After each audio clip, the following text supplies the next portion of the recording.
Hey everyone, so this is the ahead of time how-to video. We're gonna do it live together with my kids. Haven't decided when, but I'll definitely post it. But I just wanted to give you like an overview and what I'm gonna do ahead to prepare so that you can do that as a parent. And I just wanna let you know that this is for all ages. So, I mean, maybe like 2 and up. Just basic skills, you can do it together, hand over hand for cutting maybe. I'm trying to show you modifications for everything. And you don't need to have any really special materials because you can do it with anything. And this project is called Paper People, kind of like paper dolls, but you know, for the boys, we just won't call them dolls, we'll call them people. I'll just get started. Here are some materials that I gathered. I have more of these obviously, but I'm just trying to show like you could do it with anything. A pencil would be ideal. Scissors. I have like a little notebook that we're gonna use for the person, but you can also use like old drawings. You can use some coloring paper books. You can use magazines. We're making people and we're gonna make clothes for them. So the reason that this can modify for all ages is you can teach them to recognize the different parts of the body. The younger kids, they're just learning the names of the parts of the body. The older kids, you can teach them more about like how all those parts function. So now you can like branch off into more of like the science of the body at the same time.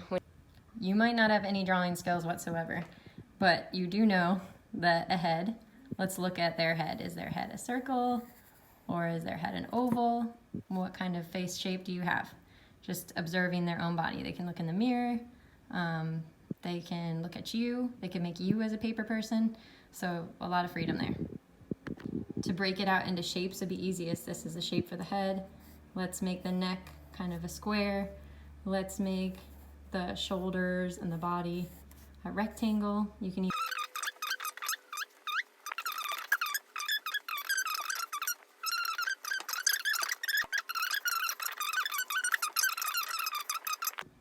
Okay, if you want to get more technical with the older kids, I'm thinking of mostly my kids, so I have to keep reminding myself.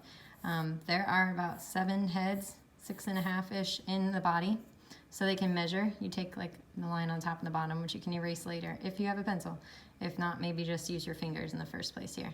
So the top and the bottom of the head goes 1, well that's the first one, 1, 2, 3, 4, 5, 5.5. So I'm gonna want to make my legs a little bit longer. So excuse my at-home outfit here. But when you're doing it with your student, if you have an older child, so they can measure where each part's gonna be. Like this is 1, this is 2, so like right under the bust. This is 3, this is 4, you know, and keep going. And they can do it in a mirror like this, like holding up, so they know what each part is. And if they do it like that, when they're drawing, then they can know exactly what is in each section. In younger kids, it's not going to matter that much. It's just going to be all these shapes, and the fact that they're learning the shapes of the body and what they're called is a big deal, and that's awesome that you can teach them that. For the older kids, you might want to challenge them to make it more realistic. Is one foot facing forward, one's going to the side. I recommend, especially for younger kids, to have the arms away because it's easier to trace when we trace for the clothes, because remember, we're designing clothes for these people. Your person, based on like the size of your hand to your face, how big is your hand going to be if you have a waving hand, or how big is your foot going to be as opposed to the size of your face. Maybe it's like this much, so there's your hand.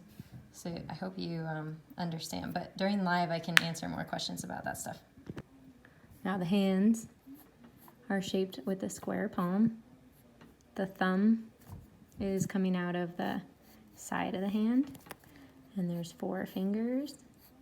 1, 2, 3, 4. And you can have them count it out. Like I'm gonna definitely have my son Cody count out the heads, you know, so you know 1, 2, 3, 4, 5, 6.5-ish.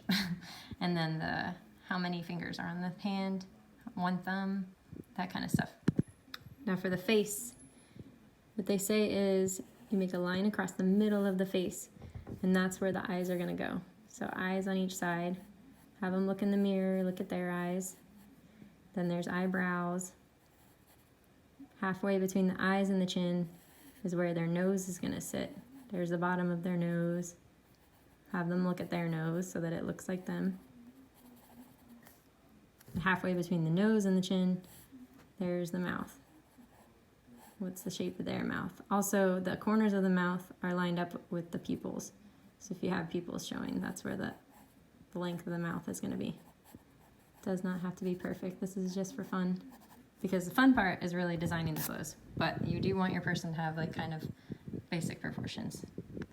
Now, am I going to teach my son Cody about where the parts of the body go? I've done this project with kindergartners before, and they actually did really well with it. Of course, it's not going to be perfect, and afterward they all started drawing their people with lines through them all the time. That's another thing when you're teaching them to do the lines, make sure they know how to use a light pencil line. So my son, everything needs to be very, very dark and specific. Maybe practicing some really light marks ahead of time, just like, can you do this? Can you do this? Can you do this? You know? So why does my person look like an alien? It can't really be that the eyes are halfway down.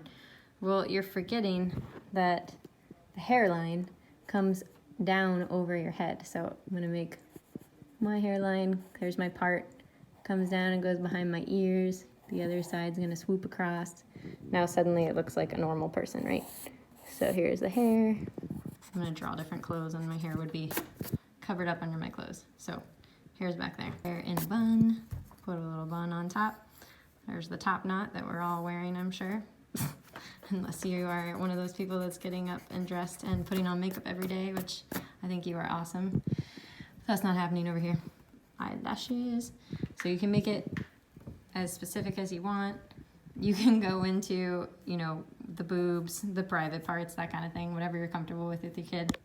Cody just discovered that the word butt is in butterfly. And now every time I say butterfly, we have to go through like an hour of laughing, which is hilarious. Little boys. Okay, so I cut my person out. We're ready to go to start tracing. I just wanted to share with you criteria. This is really important if you want to make this a serious thing, if you want them to have something to look forward to what it's supposed to look like when it's done.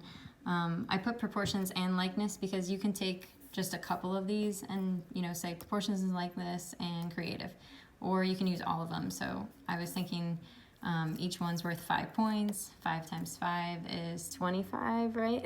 25 out of 25 is 100%. So now the older kids, they know, you know, they need to get 25 points out of 25. For the younger ones, you just put like check marks so they can check it off themselves at the end. Like, did I use proportions? You could erase this one if you don't think that your 2-year-old is going to get that part, obviously. Creative clothing, did they use different patterns, different colors if you have them available to you? The design of the clothing, you can get as serious with this as you want. Craftsmanship, so thinking about how we can cut it the best they can, you know, not being sloppy, not rushing through it.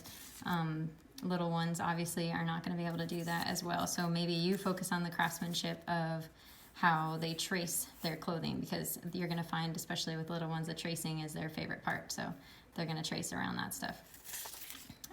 Then the likeness, if you want it to look like them or if they want it to look like you, whoever they're trying to look like. Did they get the right hair color? Did they pay attention to the eye color? Did they pay attention to skin color, clothing? At the end, you decide how much needs to be completed. So I might say I want 2 shirts, 2 shorts, and some accessory of some kind. So, and again, a 2-year-old is not going to make it look like a fully person, but they are going to listen to what you're saying with each shape, and they're going to try to put them together, and they're going to be so cute in the end, trust me. All right, now for the tracing.